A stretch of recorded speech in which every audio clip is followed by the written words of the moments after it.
En el nombre del Padre, del Hijo y del Espíritu Santo. Amén. Señor, hazme el instrumento de tu paz, donde haya odio, ponga yo amor, donde haya ofensa, ponga perdón, donde haya discordia, ponga yo unión, donde haya error, ponga verdad, donde haya duda, ponga la fe, donde haya desesperación, ponga esperanza, donde haya tinieblas, ponga la luz, donde haya tristeza, ponga alegría. Haz, oh Maestro, que busque consolarnos, ser consolado, comprendernos, ser comprendido, amarnos, ser amado, porque darnos se recibe, olvidarnos se encuentra uno en ti. Perdonándose, perdonado y muriendo a sí mismo, se resucita la vida. Amén. En el nombre del Padre, del Hijo y del Espíritu Santo. Amén. Voy a cerrar lista ahorita. Vamos a ver. Historia virtual. Elvin Emanuel Cruz. Presente. Kevin Alexander Maradiaga. Presente, licenciado. Jason René Ochoa. Jason. Presente. Olman Jaciel. Presente. Ángel David Rodríguez. Presente. Cristel Clarisa Caballero. Presente, Liz. Ahorita me lo voy a bajar un poquito de intensidad esta luz de la pantalla que me tiene cegado. Karen Daniela Morazán. Presente. Katia Lucía Lazo. Presente. Omar Alejandro Lizardo. Te- Omar, ok. Cecilia Melisa. Cecilia Melisa. ¿No está? Presente.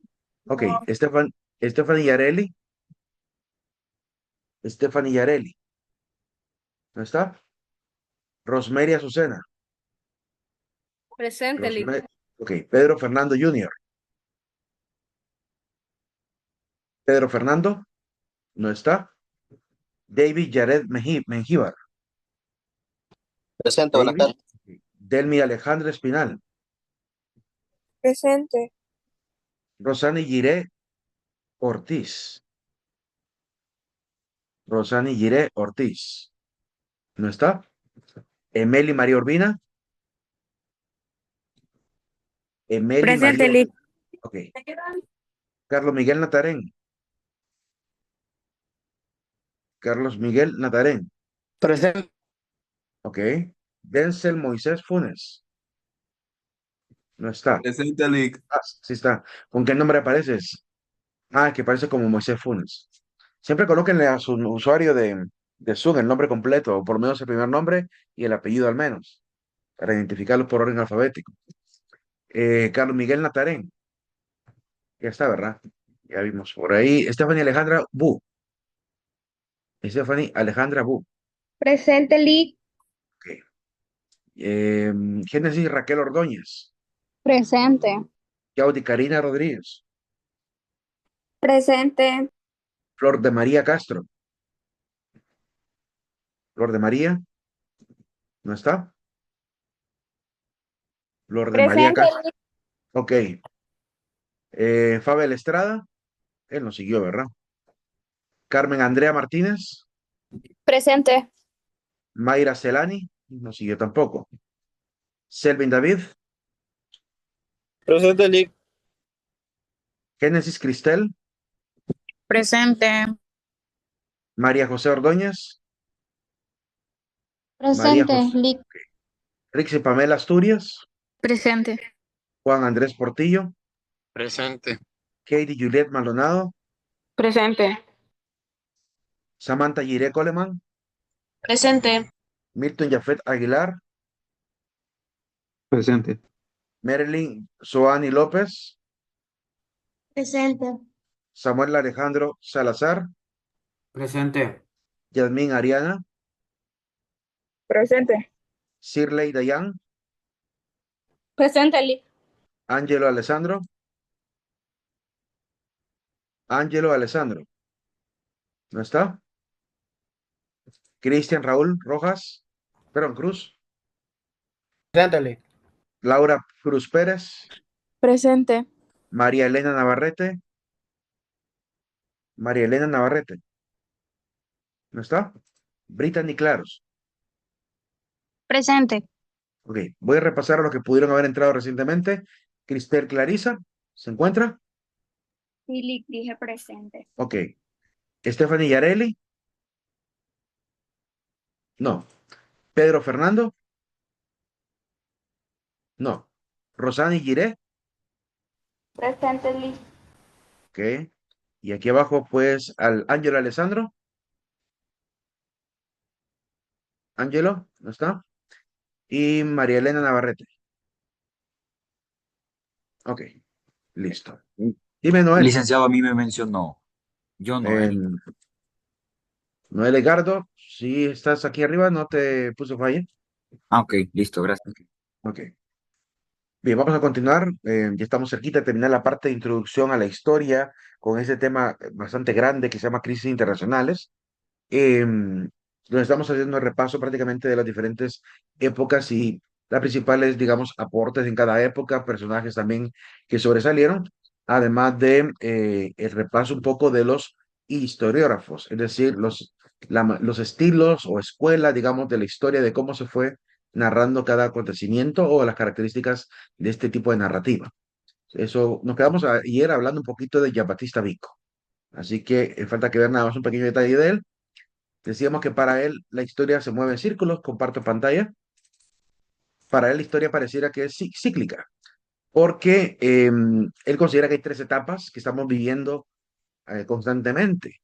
Pasamos de una etapa que él llama la heroica a la etapa que después llama, permítanme, la heroica, la humana y la divina. Supone que hemos venido de la época divina, pasamos a la época heroica, después a la época humana.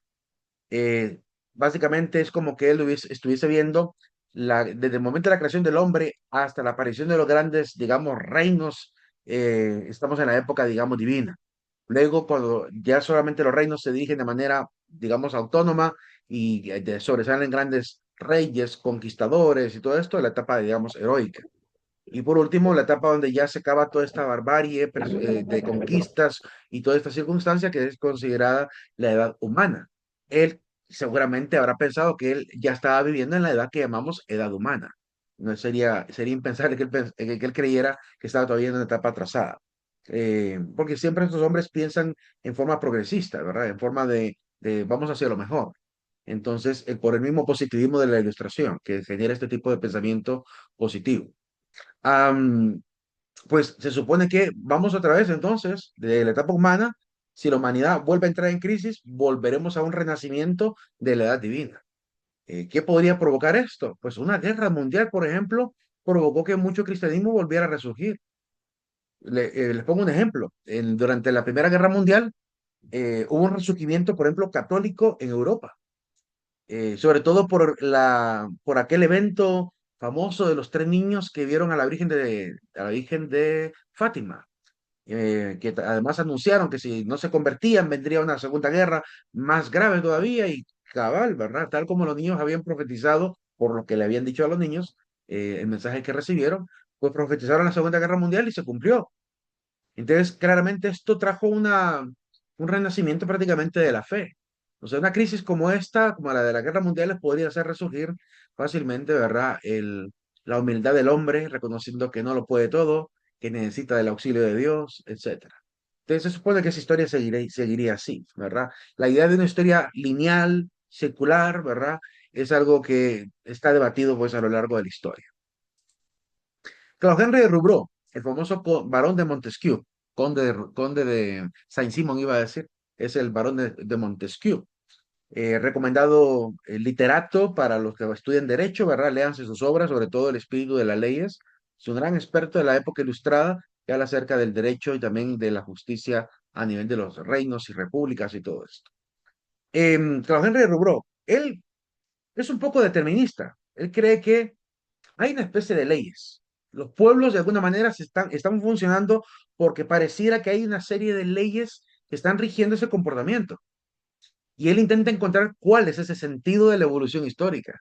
Es como que vaya, pongámoslo así, cuando vemos la naturaleza de las plantas, la naturaleza de los animales, la naturaleza de los químicos, digamos de los minerales, de los compuestos químicos, notamos que hay leyes naturales, biológicas, bioquímicas, físicas, químicas, que tienen que ver con el magnetismo, con la gravedad, con todo esto. Entonces, cuando notamos que la naturaleza pareciera que se están comportando porque así deben comportarse, pues están regidos por leyes. Se preguntan estos hombres en este momento si no estaremos también los seres humanos comportándonos de cierta manera porque hay de alguna forma una ley histórica que está rigiendo el destino de la humanidad. Por lo cual, él entra en ese tipo de doctrina que llamamos el determinismo histórico. Cree que estamos determinados por una especie de ley que todavía está oculta, no la hemos descubierto, ¿verdad? Él intenta indagar cuál podría ser. Más adelante vendrán algunos que se van a oponer completamente a esta visión, pero al menos él cree que de alguna forma estamos yendo hacia un destino. Tengo que decir y anticipar que desde la óptica incluso de la historiografía cristiana no es válido pensar que hay un destino como tal, que hay desde el punto de vista de la religión decimos que hay un juicio final, pero ese juicio no está determinado para nadie. Es decir, cada quien puede elegir al final si se condena o no se condena. Por tanto, hay una libertad para la elección del posible destino. Tanto el destino como tal no está determinado, ¿verdad? Definitivamente será la acción humana lo que va a determinar ese final de la historia de cada quien. Eso es lo que creemos en el cristianismo, pero para la historia de este hombre, él creía que no, que hagamos lo que hagamos, hay una cosa que se va a cumplir y hacia eso vamos. Les pongo el ejemplo de alguien que también piensa de la misma manera y que está vivo hoy en día y que es un gran cineasta, el famoso Guillermo del Toro. Guillermo del Toro en una entrevista llegó a decir, no sé qué estará pasando en el mundo, pero siento que estamos al borde de cerrar una época y de llegar a algo importante, dice él. No sé qué sea, pero siento que vamos hacia algo realmente impresionante o catastrófico, ¿verdad? Algo así como que estamos al borde del final de los tiempos, piensa él, pues. Ese es el pensamiento determinista, que cree que la historia lleva esa forma de estructura, ¿verdad? Que vamos hacia algo cada vez mayor y cada vez más fantástico o terrible, ¿verdad? La ambición, cree él, es una de las causas, por ejemplo, comunes de todo este determinismo. La misma ambición humana genera las guerras, la misma ambición humana genera las invasiones. Es por esa razón que ocurren los eventos. Ocurrirá lo mismo con Carlos Marx. Marx también cree de alguna manera que vamos hacia una nueva etapa. Para él, la nueva etapa es la desaparición de las clases sociales, para Marx. Veremos más adelante ese detalle, cuando miremos el materialismo histórico. Esa doctrina también generó una forma de narrar la historia muy interesante. Ya la vamos a ver probablemente entre hoy o mañana. Eh, Aunque Marx, ¿ves? Ocurrió lo contrario con Marx. Marx cree que hay un final en cuanto a que hay un sistema de producción cambiándolo todo. Es decir, hay una serie de eventos que ocurren porque los sistemas de producción están generando los cambios, ¿verdad? El materialismo histórico, por tanto, niega de alguna manera ese destino final, pero sí cree que hay algo, como una especie, digamos, de una ley social que él llama sistemas de producción, que está rigiendo a la sociedad. Se acerca mucho, pero a la vez niega este determinismo. François-Marie Aurette Voltaire, gran también filósofo, lo habrán visto seguramente en los libros de filosofía. Don François, como uno de los tantos ilustrados y además enciclopedistas, su pensamiento claramente político, también, digamos, cercano a la crítica religiosa, desembocaría en entender la historia como varios tipos de historia. Él cree que hay al menos dos grandes categorías, ¿verdad? La historia divina o, digamos, religiosa y la historia profana, ¿verdad? Él propone, por tanto, a partir de la famosa frase filosofía de la historia, el estudio de estas dos grandes etapas. Rechazaba la historia erudita. Él cree que la historia no puede ser solamente la historia de los reyes, solamente la historia de los reinos, sino que tiene que ser también la historia del pueblo, la historia de la gente común, ¿verdad? Hay que contar también esa historia. Y tampoco solamente la historia teológica, como también la iglesia llevaba su propio respaldo. Por tanto, él también quiere conocer la historia de los hombres. No basta solamente la historia de la familia del rey, ¿verdad? Que es el tipo de historia que conoció él, ¿verdad? Donde solamente interesa lo que hagan los que están al frente de la política. Y el pueblo entonces no entran en la historia, no son importantes para la historia, para él sí. Es un humanista y por tanto él quiere que también la historia de la humanidad se cuente, ¿verdad? De toda la humanidad en general. Para él hay cuatro tipos de historia. La historia de las opiniones, que tiene que ver con la filosofía, claramente, es decir, el avance de los diferentes sistemas de pensamiento. La historia de las artes, que va de manera paralela a todo lo que estamos viviendo, ¿verdad? Porque claramente es un hombre cercano a la época, bueno, de hecho está en la época del Renacimiento, así que habrá visto cómo exponencialmente aparecieron grandes expertos en arquitectura, en pintura, escultura, ¿verdad? Cree que también hay una historia por ahí que es importante para ellos. La historia natural, que es la que estudia claramente la ciencia de la biología, de la química, de la física, de la astronomía. Y la historia de los acontecimientos que se divide en estas dos categorías que mencioné. La historia sagrada, que tiene que ver con la teología, el cristianismo, la religión, ¿verdad? Y la historia profana. Entonces, claramente, la historia que nos interesará a nosotros como historia de Honduras será la historia de los acontecimientos fanos de Honduras. Pero eso no implica que no vayamos a ver también un poquito de la participación de la historia sagrada. ¿Por qué motivo? Porque como dije al principio, no podemos entender la historia de Honduras sin la participación de la iglesia también. Hay una gran participación en muchos de los momentos. De hecho, desde la época colonial hay gran participación de la iglesia. Entonces tenemos que llevar un poquito de ambos, ¿verdad? De ahí el por qué les mostraba que este maestro que tuve de historia escribió este libro que habla de estas dos fuerzas, ¿verdad? La fuerza del poder temporal y la fuerza del poder religioso, interactuando en la historia hondureña, ¿verdad? Entonces claramente vamos a tratar de ver esa parte también, a la luz de tanto el autor que les cito, que es Juan Ramón Martínez, como José Valenzuela. Algunos eventos que marcan este momento, no podemos olvidar el descubrimiento de América. Claramente es el primer gran evento que marca, bueno, ya habíamos dicho anteriormente que la Edad Media termina con la caída del Imperio Romano de Occidente, de Oriente, 1453. Pero también se coloca este acontecimiento como uno de los elementos, o digamos, eventos históricos que marcan el inicio también de la siguiente etapa, de la Edad Moderna. ¿Verdad? Final de la Edad Media, inicio de la Edad Moderna. Eh, a partir de este momento, claramente en Europa empiezan a haber cambios económicos y políticos cada vez más interesantes.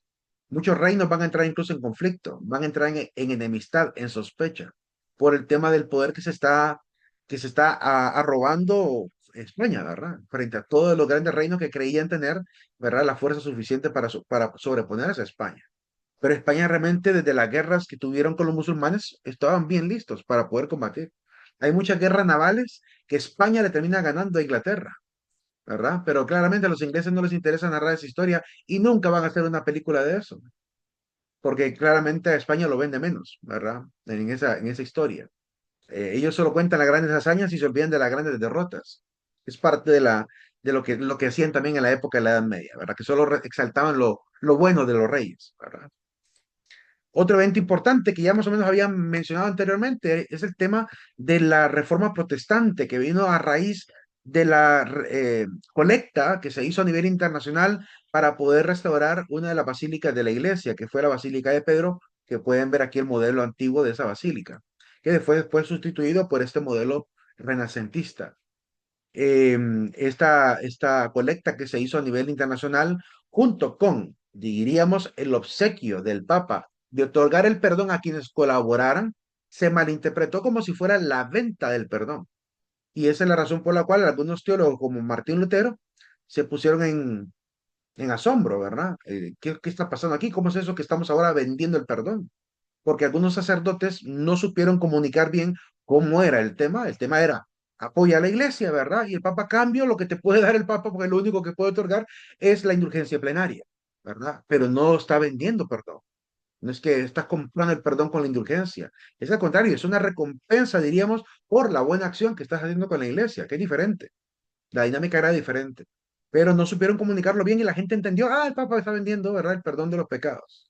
Entonces, Martín Lutero se prepara en este sentido a atacar a la iglesia, y digo atacar porque realmente fue una afrenta a lo que estaba haciendo la iglesia.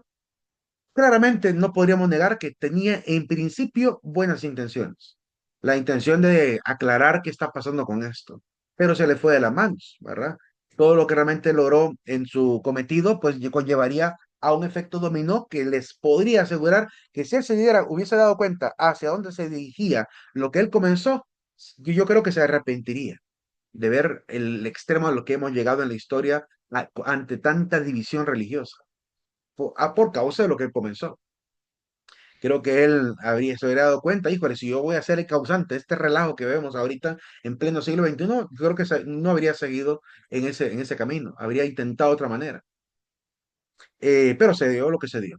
Y tras esta división de la fe, también se divide Europa, se va a dividir en reinos, ¿verdad? Aquí vemos una imagen de Martín Lutero, ¿verdad? Con su supuesta esposa, Catalina, una ex monja, y ahí están los futuros padres, bueno, y algunos anteriores también, padres de la Reforma Protestante, que también se unieron a la dinámica, ¿verdad? De llevarle la contraria a la iglesia y hacer las cosas como realmente querían hacer.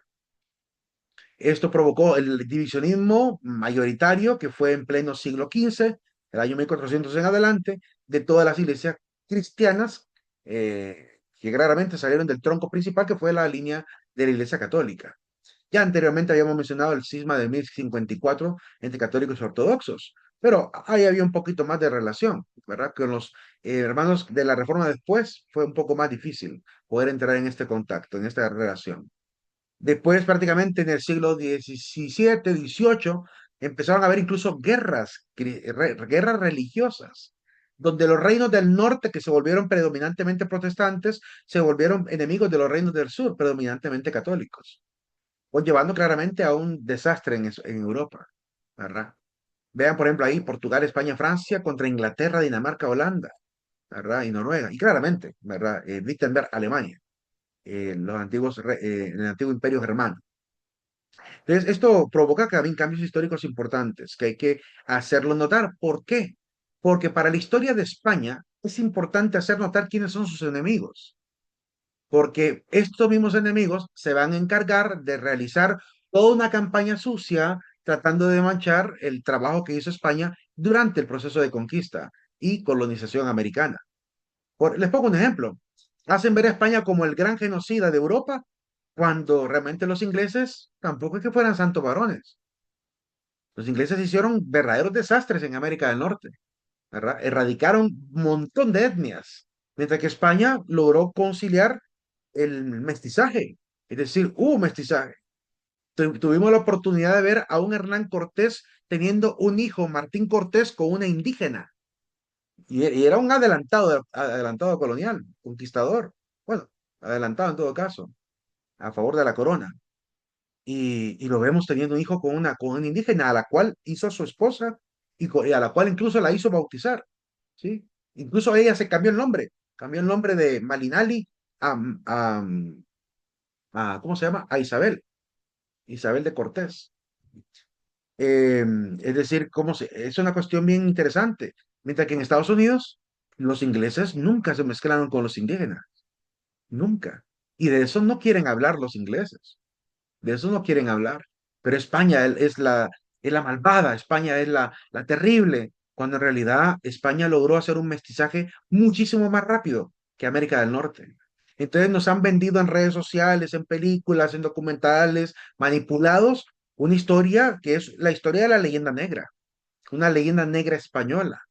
Y lo hicieron contra España y claramente todo lo que funciona en España, incluida la Inquisición, que también la manipularon, ¿verdad? Para hacerse ver ellos como los únicos, ¿verdad? Moralistas y dignos. Mientras que España hizo grandes cosas. ¿Qué seríamos hoy si España no hubiera perdido América? Seríamos una potencia mundial, sin lugar a dudas. Seríamos una potencia mundial, pero los criollos se precipitaron. Los hijos de españoles, tan ansiosos de poder, echaron a perder todo el sistema, ¿sí? Y hoy pues nos ha tocado que vivir bajo el dominio ya no de un gobierno de un rey, sino de familias. Estamos siendo gobernados latinoamericanamente por familias. Las familias de las grandes corporaciones, las familias de los grandes políticos, ¿verdad? Bueno, grandes entre comillas, famosos políticos. Entonces, lo que ha primado últimamente en América ha sido, pues sí, ya no hay monarquía, pero hay timocracia, donde quienes gobiernan en el país son los ricos, donde gobiernan en el país son los oligarcas. Entonces, ¿mejoramos como gobierno después de perdernos de España? Creo que no. Y de hecho, el sabio José de Silvio del Valle lo tenía bien claro. Lo vamos a leer más adelante, cuando tomamos los escritos de José de Silvio del Valle y entendamos por qué es que le llamamos sabio. Es que el hombre era un profeta que sabía bien hacia dónde iba este istmo centroamericano. Él sabía bien hacia dónde íbamos. A un desastre colosal, ¿verdad? Donde hemos tenido la desgracia de tener hasta narcotraficantes en el poder, ¿sí? En diputaciones, al frente del Congreso. Una vergüenza total de este país. Así que no tenemos tanto de qué enorgullecernos, porque la soberanía de este país se echó a perder desde hace mucho tiempo. Éramos más soberanos con España, ¿verdad? Y luchamos a perder por un afán de unos cuantos que quisieron la independencia. No me malentiendan. Claramente había cierta presión también de parte del rey de España, el aumentar impuestos, pero híjole, los impuestos que el rey aumentaba eran así, de vez en cuando que aumentaba los impuestos, comparado a lo que hacemos hoy, donde un presidente en cada contienda electoral se le puede ocurrir subir el impuesto, como lo hizo Juan Orlando en el año 2014, que subió el impuesto del 12 al 15%. Entonces, ¿de qué nos quejamos? Si estamos peor, ¿verdad? En aquel momento era unas cuantas moneditas más que le habían subido el precio del pan y la leche en la época del rey Carlos III de Borbón, ¿verdad? ¿Y con qué excusa? Pues la excusa de la pobreza del mismo reino, que se estaba empobreciendo, ya habían gastado todo, ya habían construido todo, y había que sostener el sistema, ¿verdad? Con un sistema de impuestos. Pero, ¿y la excusa de Juan Orlando cuál fue? Para subir del 12 al 15 de un solo. Tremendo machetazo a la economía familiar, ¿sí? Entonces, hay que repasar y revisar la historia para hacer el juicio sensato de lo que realmente perdimos y hacia dónde nos dirigimos. Y ver si podemos todavía salvar esto que llamamos patria, ¿verdad? Que es parte de lo que realmente deseamos querer restaurar. Vamos a ver entonces ahora la historia del siglo XIX en adelante, la época del liberalismo. Quiero comentarles que en este momento los primeros grandes eventos están enmarcados entre entre el año 1700 a 1800, particularmente, ¿verdad? El desarrollo de las familias burguesas empezaron a sentir la asfixia de la política fiscal de los reyes, especialmente en Francia. Y esto provocaría claramente el enojo, porque ellos querían desarrollarse, querían crecer y progresar, pero desgraciadamente el sistema no les estaba permitiendo hacer eso. Y cuando sale un economista del gobierno, un tesorero, a publicar, probablemente, no sé si fue en un periódico que publicó al final, no recuerdo muy bien el dato, ¿verdad? Publicó prácticamente una especie como de balance general de los gastos del reino. Cuando la gente se pone a revisar en qué gastaban el pisto, qué vestidos de María Antonieta, qué peinados, qué joyas, qué fiestas, ceremonias, ¿verdad? Después claramente el pueblo despierta. Y de hecho, despertó por lo que ya habíamos mencionado. Despertó porque realmente había una influencia también ideológica de grandes hombres, filósofos que de alguna manera pusieron la mente, pusieron la razón del por qué había que hacer este levantamiento del pueblo, para bien o para mal. Y digo para bien o para mal porque realmente hubo cosas que no tenían que haber ocurrido, como el hecho de lanzar a la guillotina a gente que era inocente, ¿verdad? Pero bueno, el cambio se dio la famosa Revolución Francesa, ¿verdad? Motivada por este afán, ¿verdad? Y claramente, por tanto, los historiadores de este momento intentan explicar cómo se van desarrollando los pueblos, desde una óptica claramente capitalista y justificando el nuevo sistema que se está desarrollando. Hay muchos historiadores, no los vamos a poder ver a todos, pero mencionamos algunos cuantos y algunas características de su manera de escribir. François Guizot, dicen que es el máximo representante del liberalismo histórico. Agustín Thierry, también Alexis Tocqueville y diversos autores británicos como Adam Smith, que también trajo una nueva perspectiva de la historia, la visión económica de la historia, que eso poco a poco va a ir dando frutos desde Inglaterra hasta Estados Unidos. Y ya en Estados Unidos, en la Universidad de Harvard, aparecerá una nueva escuela de cómo narrar la historia, de cómo escribir la historia y cómo estudiarla incluso, que es la escuela llamada la cliometría, que la vamos a ver más adelante. David Ricardo y Thomas Malthus son los principales representantes de este momento como historiadores de la época del liberalismo. Prosiguiendo. Los enciclopedistas, por tanto, son este tipo de ideólogos, filósofos, ¿verdad? Muchos de ellos trabajaron incluso de diplomáticos en algunos puestos, ¿verdad? Algunos eran incluso, bueno, no aparece aquí ninguno de los condes, bueno, sí está el conde de Montesquieu, tenían cargos de nobleza, títulos de nobleza, otros simplemente eran grandes, digamos, voceros del pueblo, ¿verdad? Como Rousseau, grandes oradores también, porque Rousseau escribió varios discursos bonitos, como el discurso sobre las ciencias y las artes, por ejemplo, es hermosísimo. Y algunos fueron grandes críticos del sistema, críticos del status quo, tanto de la monarquía como también de la participación de la iglesia, como Voltaire, por ejemplo. Se unieron en el esfuerzo, diríamos, de poder generar una síntesis del conocimiento. Después sacaron diferentes tipos de tomos, a los cuales se les llamó enciclopedias, que eran básicamente la síntesis del conocimiento que consideraban útil para aquel momento en la academia. De alguna manera intentaron también depurar, quitar todo lo que era, que tenía ese tono un poco metafísico, un poco etéreo, un poco trascendental, y solo dejar aquello que fuera más pragmático, natural, ¿verdad? Demostrable, sensible, ¿verdad? Como parte de lo que debía ser estudiado en las universidades. Así que es una especie de intento de transformación también a nivel educativo, lo que van a producir ellos. Durante la Revolución Francesa, hablemos un poquito de esto, para que después no vaya a surgir de estas aulas de filosofía un diputado en el próximo Congreso Nacional que venga a repetir lo mismo que ya un diputado dijo anteriormente en el Congreso Nacional en época de Juan Orlando. Hubo un diputado, ni recuerdo el nombre y ni siquiera quiero recordarlo, no vale ni siquiera la pena traerlo a la memoria, llegó a afirmar que habría que cambiar la letra del himno nacional porque la quinta estrofa no habla de Honduras, sino que habla de Francia. Híjole, cuando dijo eso, a mí yo me llevé las manos a la cabeza y dije, Señor, ¿quiénes están al frente del poder? ¿Qué desastre si logran hacer esto? Está destruyendo una cuestión de patrimonio, una cuestión de doctrinas políticas que aclaran muy bien por qué somos hoy Honduras. Venir a decir que la quinta estrofa no tiene relación con la realidad de Honduras es no entender que Augusto Secoello, el autor de la letra de ese himno, es un hombre que entiende muy bien cómo ha acontecido la historia.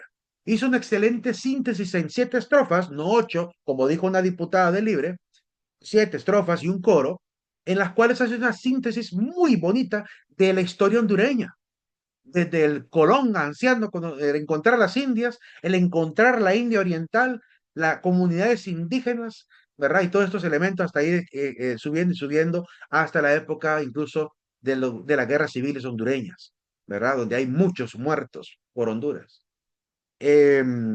Contando claramente este orgullo de morir mejor antes de dejar, como dice Francisco Morazán, a la patria prácticamente en el desastre que decía él miraba, ¿verdad? En anarquía. Es mejor, dice Francisco Morazán en el testamento, morir con firmeza que dejar a la deriva prácticamente el poder, el Estado, la patria. Entonces, claramente, este himno intenta, pues, excitar en la juventud lo mismo que Morazán intentó con su testamento. Excitarle a participar políticamente, a darse cuenta que la historia ha costado sacrificio, inventiva, sudor, muerte, ¿verdad? Y claramente también la inteligencia, el uso de la razón, como canta la quinta estrofa. La quinta estrofa tiene mucha relación. Veamos, por ejemplo, qué personajes entran y vamos relacionándolo también con lo que dice la quinta estrofa. Causas de la Revolución Francesa. Había muchas causas. Aquí vamos a hablar un poquito de las causas económicas, sociales e ideológicas para entender por qué Francia, ¿verdad?, generó esta revolución y qué tiene que ver con América. Porque ni siquiera tiene que ver solo con Honduras, sino con toda América, incluido, bueno, de hecho, la primera gran influencia que le llega a Francia es la independencia de Estados Unidos, que recordarán ustedes desde el año 1776 hasta más o menos los años 1780, más o menos, siguieron en batallas, digamos, y guerras civiles por la guerra de independencia en Estados Unidos. Aunque desde el 4 de julio del año 76, 1776, firmaron la Declaratoria de Independencia. Por eso se marca ese día, el Día de la Independencia de Estados Unidos. Desde ese momento, 1776, imagínense, estamos prácticamente apenas a ¿cuántos años? A 13 años de que ocurre la Revolución Francesa. Entonces, cuando ven los franceses que los ingleses que están viviendo allá en Estados Unidos, mejor dicho, en la América del Norte, se logran quitar de encima al rey, entonces se preguntan ellos, si ellos pudieron hacerlo con el poder que tiene el rey de Inglaterra, ¿cómo no nos vamos a quitar nosotros de encima a este Luis XVI y a a su esposa y a su familia? Entonces, claramente, de alguna manera, la independencia de Estados Unidos sí sirvió como una especie de inspiración a la Revolución Francesa. Y después la Revolución Francesa sirvió de inspiración a toda América. Porque en 1789 a 1700, pero 1789 a 1799, 10 años prácticamente, fue la época en la cual se lucha con la Asamblea Constituyente, formar toda la parte de los, diríamos, de los encargados o representantes del pueblo, hasta que se logra por fin el inicio de la República, porque tuvieron que pasar también por la época napoleónica. Pero cuando logran por fin ya instaurar el sistema republicano, pues claramente eso en poco tiempo, en menos de ¿cuánto tiempo? En 18 años, si llegamos al año 1800, en 18 años más se da la independencia de México. Y en 1818, pero 1810 se da la independencia de México. Luego, 1818 se va a Argentina. Y así cada uno de los pueblos va poco a poco hasta que llegamos a 1821 en América Central. Es decir, se generó un efecto dominó con todo el pensamiento liberal que se generó durante la Revolución Francesa, que incentivó también y enardeció también a este pueblo, que también estaba sufrido, ¿verdad? Que también sentía la opresión. Entonces, claramente hay una crisis financiera en Europa, especialmente en Francia. Eso provoca que el gobierno empiece a exigir más impuestos, genera un déficit estatal, hay una subida de precios, el pueblo ya no soporta esa escala de precios, por lo cual empiezan a levantarse, no solamente los del pueblo, me refiero al pueblo pobre, sino también los burgueses, los mismos privilegiados que antes habían sido privilegiados por la corona, ahora también ellos sentían la soga al cuello, así que se unen, ¿verdad? La burguesía siente el afán de llegar al poder y de quitar al rey prácticamente del camino, para poder que prácticamente mejor ellos negociar. Ellos que sí saben de negocios, ellos que son los productores, ¿verdad? Los grandes dueños de las fábricas y todo esto, sobre todo de las grandes haciendas que habían en aquel momento, de las empresas familiares. Y esto, pues claramente, con todas las clases populares se unieron a estos burgueses y los burgueses prácticamente lideraron la Revolución Francesa, ¿sí? Y tuvieron el apoyo total del pueblo, ¿verdad? Que claramente querían también esta libertad. Y la causa ideológica de la revolución fue la ilustración. Y como ya hemos dicho, es un efecto de la filosofía. ¿Verdad? La ilustración, si la vieron en filosofía, aunque sea por características, sabrán que se incentivan muchos principios que todavía al día de hoy siguen todavía en la mente de muchos políticos vivos. Por ejemplo, la autonomía del pensar, la libertad de pensamiento, la autodeterminación de los pueblos, el tema del positivismo en la ciencia, ¿verdad? O mejor dicho, la visión, digamos, optimista de la ciencia. Hay un optimismo claro en el tema del uso de la razón y la ciencia y la técnica. También el tema de considerar al ser humano como un ser flexible al cual se le puede educar, así como decía John Locke, como una tabula rasa que se puede pulimentar y escribir cosas hermosas en esa persona con la educación. Por eso Voltaire es uno de los principales promotores de la educación para todos. Entonces, esas doctrinas que aparecen dentro de la ilustración, además de las doctrinas que alejan a los hombres ilustrados de la parte religiosa, como secularismo, el vivir el siglo, el aquí y el ahora y dejar de pensar en lo futuro, el tema del laicismo, que es la separación de iglesia y Estado, ¿verdad? Y el tema del humanismo, que es centrar la mirada en el hombre y no en Dios. Eso es lo que también conlleva una serie de cambios, ¿verdad? A nivel ideológico que también, aunque la iglesia en aquel momento estaba prácticamente del lado de los reyes, hasta la iglesia termina siendo perseguida en este momento. Una de las decisiones que van a intentar imponer durante la época de la Reforma Protestante, pero Revolución Francesa, es obligar a los sacerdotes a pagar impuestos, como cualquier civil. Hay que decir algo que aquí en América se intentó algo parecido primero quitarle el poder económico a la iglesia aboliendo los diezmos, como lo intentó al principio Francisco Morazán, y como se lograría por fin casi, ¿cuánto tiempo? Prácticamente casi 80 más 60 más de 140 años después, se logra por fin, ¿verdad? El cometido de Morazán, es decir, en la reforma liberal. Se logra sacar una nueva constitución donde se le priva a la iglesia prácticamente de seguir cobrando los diezmos. Ahí se abolió de manera definitiva el diezmo de la Iglesia Católica, quitándole mucho poder económico. Entonces, claramente, toda esta dinámica de los políticos empieza claramente a cambiar toda la relación que había entre Iglesia y Estado. 14 de julio de 1789 comienza con la toma de la Bastilla, la famosa revolución. ¿Por qué la Bastilla? Se supone que era un fuerte, había armamento, había presos políticos, era un lugar sumamente estratégico. Hoy en día ya ese edificio ya no existe, lo demolieron completamente. Actualmente solo hay un obelisco que marca el sitio donde estaba la famosa Bastilla, ¿verdad? Todavía dicen que se siguen reuniendo ahí los obreros cada vez que tienen algo que reclamar al gobierno, se reúnen ahí, cantan el famoso cántico, ¿verdad? Famoso de la Marsellesa. Dos personajes sobresalen en este momento. Maximilien Robespierre, que era prácticamente la mente militar, y Jean-Jacques Rousseau, que digo Danton, que era la mente, digamos, de la oratoria, de la parte, por así decirlo, un poco filosófica de la revolución. Es el que incentiva, el que enardece al pueblo con sus discursos. Es el hombre de las ideas. Por eso ya regresé, jóvenes. Tuve una pequeña caída del internet, pero ya regresé. ¿Me escuchan? Sí, Ok. Vuelvo a Sí, compartir la diapositiva. Disculpen esos segunditos que se fue. Les decía que estos dos personajes, Robespierre con la parte militar y Danton con la parte de la oratoria, enardecían al pueblo, claramente, y levantaban al pueblo para organizarlo en contra de las familias que se habían aprovechado del sistema. No en balde por eso en nuestro himno nacional hacemos llamadas, recordamos a Danton, cuando dice que despertaba a Francia, iracunda la vida, al reclamo viril de Danton, que es prácticamente ese personaje que sobresale acá. Es un poco irónico el tema de la revolución y cada vez que hablan de revoluciones en la historia, siempre ocurren casos así de irónicos. Es decir, siempre hay traiciones, hay engaños, hay vendidos, siempre vamos a ver esto en la historia, porque claramente, como decía Thomas Hobbes, el lobo, el hombre es el lobo del hombre.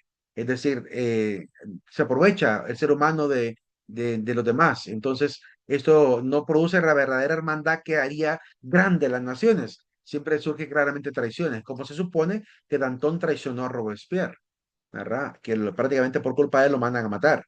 Y después que descubren toda la situación, también dicen que le quitan la vida a Danton, también decapitándolo en la guillotina. Prosiguiendo. Lo único positivo que podríamos mencionar es que logran incentivar los principios, ¿verdad? De la igualdad, fraternidad y libertad, que son la base, ¿verdad? De muchos otros derechos humanos que se van a declarar el 26 de agosto de 1789, la Declaración de los Derechos del Hombre, que después sería la base para lo que hoy conocemos como la Declaración Internacional de los Derechos del Hombre. ¿Alguna pregunta hasta ahora sobre este no, momento Lick. No, histórico? Ok. Em, Bien, proseguimos entonces a la siguiente etapa. Hablemos un poquito, siempre estamos en la etapa moderna, estamos viendo los eventos más importantes, entendiendo por qué tienen una relación clara con Honduras. Así que habría que enseñarle a este diputado que vuelva otro ratito a la universidad a estudiar historia de Honduras de repente conmigo, para enseñarle por qué no podemos quitar la quinta estrofa del himno nacional. Porque claramente, recuerden lo que dice, era Francia la libre y la heroica, que sus sueños de siglo dormía, despertaba iracunda la vida al reclamo viril de Danton. Era Francia que enviaba la muerte en la cabeza del rey consagrado y que alzaba soberbia a su lado el altar de la diosa razón. Para los ilustres, la razón era prácticamente lo primero, por encima del dogma, que era lo que, con lo cual se van a oponer. Incluso se afirma, no tengo constancia ni he leído una fuente fidedigna que demuestre lo siguiente, pero se dice a nivel un poco legendario de que los famosos revolucionarios quisieron entrar una escultura dedicada a la diosa razón, ¿verdad? O mejor dicho, le llamaron a esa escultura la diosa razón y la quisieron meter obligatoriamente a la Basílica de Notre Dame. No me consta, simplemente recuerdo que uno de los maestros que tuve en la Facultad de Filosofía lo mencionó. No he podido encontrar realmente si fue así, si lo hicieron. En todo caso, sería un acto de sacrilegio meter una divinidad pagana, ¿verdad?, dentro de un templo cristiano. Lo que sí es cierto es que Francia siempre ha sido este pueblo que ha sido bastante apático incluso al tema religioso. Ahorita que me tocó, como sabrán, me tocó que, bueno, tuve que ir a Europa un ratito y cuando fui a París a visitar Notre Dame, yo grabé un pequeño video y dije algo en ese video que hasta el día de hoy lo sigo pensando. Me dio mucha tristeza que un templo tan hermoso de la Iglesia Católica prácticamente esté convertido en una especie de museo. Es decir, todavía hay gente católica que respeta mucho el lugar, que andan ahí, sí, tomando fotos y todo lo bonito, todo el arte que hay exquisito, pero con mucho respeto y silencio. Pero hay otra marejada de gente que entra a un templo católico. Yo no me imagino a esa gente entrando hacia una mezquita, ¿verdad? No me los imagino entrando a una mezquita de esa manera. Solo en Occidente pasa que respetan la religión cristiana, ¿verdad? ¿Por qué no lo hacen con los musulmanes? Porque los musulmanes seguramente lo sacarían a patadas. Pero como los cristianos no estamos llamados a ser violentos, ¿verdad? Se aprovechan de esta nobleza, como dice el Chapulín Colorado, y entran como cualquier cosa, ¿verdad? A las iglesias católicas y las han considerado prácticamente como que fueran museos actualmente. Eh, Todo el mundo cuando va a una gran catedral hermosa siempre toma fotos. Está bien, no hay ningún problema. A la iglesia no le molesta eso. Pero si quiera guardar la compostura, el silencio, no estar ahí wiri wiri, ¿verdad? Porque hay gente que, si no te, también Me dicen que aparentemente puede ser el Zoom, porque también les está fallando por acá, según me están informando. No sé. Bueno, en todo caso, vamos a terminar los últimos segundos. Les decía que también notaba que había gente que sí respetaba el recinto, porque incluso había mucha gente como yo que también que tuvo la necesidad de hacer oración en el lugar. Es difícil no hacer una oración en un lugar tan bonito, pero claramente hay mucha distracción alrededor. ¿Verdad? Yo creo que tenemos que aprender por cultura a ser un poco respetuosos con la fe de los demás. Es que hay un tratado internacional, jóvenes, que se llama Tratado contra toda forma de intolerancia religiosa. Y sin embargo, esta manera de irrespetar los recintos cristiano-católicos me parece realmente que va contra toda firma de un tratado de tolerancia. Lo digo porque no me imagino, como les digo, alguien entrando en cuando están de repente en una misa o están de repente ahí toda la gente orando, ¿verdad? A hacer un relajo en una iglesia. Eso es lo único que me traje de mal sabor de allá por Francia. Aunque el lugar es bellísimo, claramente el arte es exquisito. Con respecto a la revolución industrial, faltan 2 minutitos. Hay, bueno, hablar de revolución industrial es hablar de Inglaterra y hablar de el desarrollo de maquinaria para hacer textiles y alimentos. Comenzó en el siglo XVIII.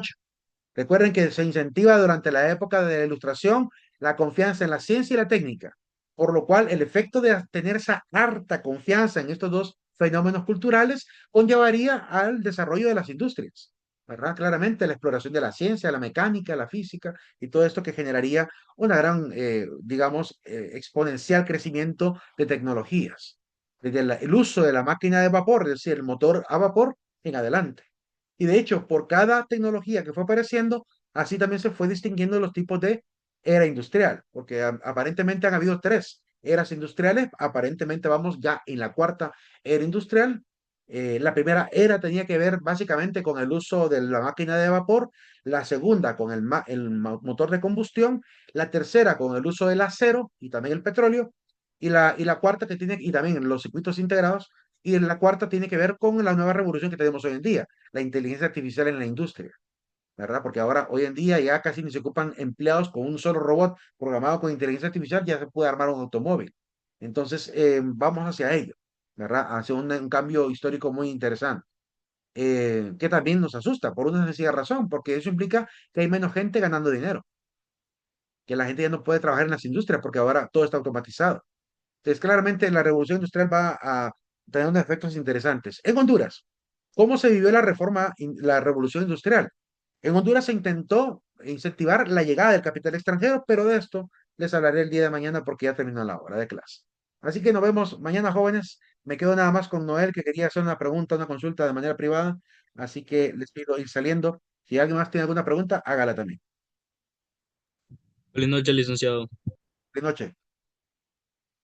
Feliz noche, Liz. Feliz noche. Voy a tener la grabación. Licenciado.